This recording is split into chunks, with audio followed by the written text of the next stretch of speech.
जी हाँ दोस्तों, जैसा कि आप सभी को पता है, भारत और बांग्लादेश के बीच आज पहला ऐतिहासिक और महारोमांचक टेस्ट मुकाबला खेला जा रहा है। इसमें कप्तान रोहित शर्मा की टीम और नजमुल हुसैन शांतो की बांग्लादेश की टीम के बीच जबरदस्त टक्कर हुई है और इस रोंगटे खड़े कर देने वाले मुकाबले में नजमुल हुसैन शांतो ने टॉस जीतकर गेंदबाजी करने का फैसला किया। साथ ही रोहित शर्मा को बल्लेबाजी के लिए बुलाया। फिर क्या था, कप्तान यशस्वी जायसवाल शानदार शुरुआत देने के इरादे से मैदान पर उतरे। लेकिन दोस्तों, पहले ओवर में हसन महमूद की गेंदबाजी के सामने रोहित शर्मा ने 6 की 6 गेंद डॉट निकाल दी और पूरे ओवर में एक भी रन नसीब नहीं हुआ। लेकिन दूसरे ओवर की चौथी गेंद, जी हाँ, यशस्वी जायसवाल ने ताबड़तोड़ बल्लेबाजी करते हुए खतरनाक चौका जड़ दिया। तब तक तो लग रहा था कि भारतीय टीम की शुरुआत थोड़ी धीमी हो रही थी, मगर जैसे ही तीसरे ओवर में फिर से यशस्वी ने स्ट्राइक ली, आते ही एक और शानदार चौका जड़ दिया। यह देखकर ऐसा लगने लगा कि अब इन दोनों की तरफ से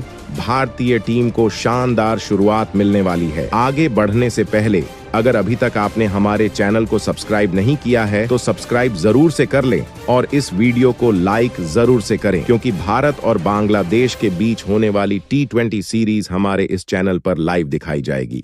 मगर ऐसा बिल्कुल भी नहीं हुआ। छठे ओवर की पहली गेंद पर रोहित शर्मा हसन महमूद की चुनौती भरी गेंद में फंस जाते हैं और नजमुल हुसैन शांतो के हाथों में कैच थमा देते हैं। बांग्लादेशी टीम को मिल जाता है पहला विकेट और रोहित शर्मा 19 गेंदें खेलते हुए केवल 6 रन बनाकर आउट हो जाते हैं। फिर उनके बाद आते हैं शुभमन गिल बेहद शानदार अंदाज में बल्लेबाजी करने। लेकिन जैसा कि हमें पता है, शुभमन गिल की फॉर्म बहुत खराब चल रही थी। 8 गेंदों का सामना किया मगर खाता भी नहीं खोल सके और हसन महमूद की एक और शानदार गेंद पर कैच आउट होकर अपनी विकेट गंवा बैठे। अब भारतीय टीम पर बढ़ता दबाव और फिर मैदान पर उतरते हैं विराट कोहली। अब तो ऐसा लग रहा था जैसे बस विराट कोहली ही भारतीय टीम की इज्जत बचा सकते हैं। मगर दोस्तों, देखते ही देखते विराट कोहली भी केवल 6 गेंदों का सामना किया और हसन महमूद की गेंद पर अपनी विकेट गंवा दी। अब तो ऐसा लग रहा था भारत का पहला विकेट जा चुका है, मैच भी हाथ से गया। लेकिन रुको, यहाँ से मैच में आता है एक जबरदस्त ट्विस्ट। विराट के बाद एंट्री होती है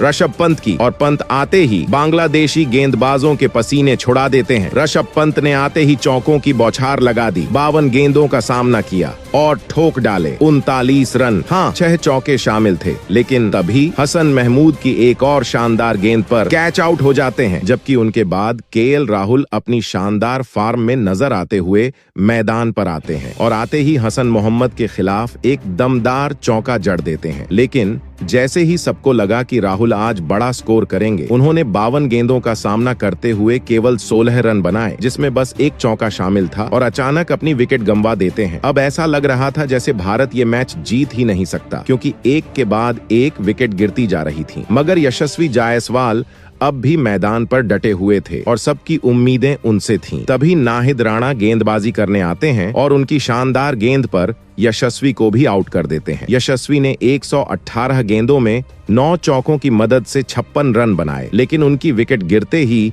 माहौल और गंभीर हो गया। अब ऐसा लगने लगा जैसे बांग्लादेश यह मैच आसानी से जीतने वाली है, क्योंकि भारत के सिर्फ 151 रन ही बने थे। पर कहानी अभी खत्म नहीं हुई थी। मैदान पर आते हैं सर जडेजा और उनके साथ रविचंद्रन अश्विन, जिनका यह होम ग्राउंड भी है। दोनों ने आते ही 1-2 छक्के जड़ दिए। हालांकि यह एक बहुत बड़ी गलती साबित हो सकती थी, क्योंकि अगर वो आउट हो जाते तो भारतीय टीम में केवल गेंदबाज ही बचे थे, जसप्रीत बुमराह, मोहम्मद सिराज और आकाशदीप। अब जडेजा और अश्विन ने अपनी रणनीति बदली, धीरे धीरे खेलना शुरू किया। उनका टिकना बहुत जरूरी था, क्योंकि अब यही दोनों भारत की आखिरी उम्मीद थी। धीरे धीरे दोनों खिलाड़ियों ने अपना लय पकड़ा और पिच पर टिक गए। एक वक्त ऐसा आ गया जब लगा कि भारत यह मैच बड़ी बुरी तरह से हारने वाला है, लेकिन अश्विन और जडेजा ने एक शानदार साझेदारी बनाई और हमें रविचंद्रन अश्विन का एक 102 गेंदों में शक देखने को मिला, जिसमें उन्होंने 10 चौके और 2 छक्के लगाए थे, जबकि रविंद्र जडेजा 117 गेंद पर 87 रन मारते हुए 10 चौके और 2 छक्के शामिल है। और अभी तक नोट आउट है। तो दोस्तों, यह थी भारत और बांग्लादेश टेस्ट मैच डे 1 की हाईलाइट। तुमसे मिलते हैं अगली वीडियो में, तब तक के लिए धन्यवाद।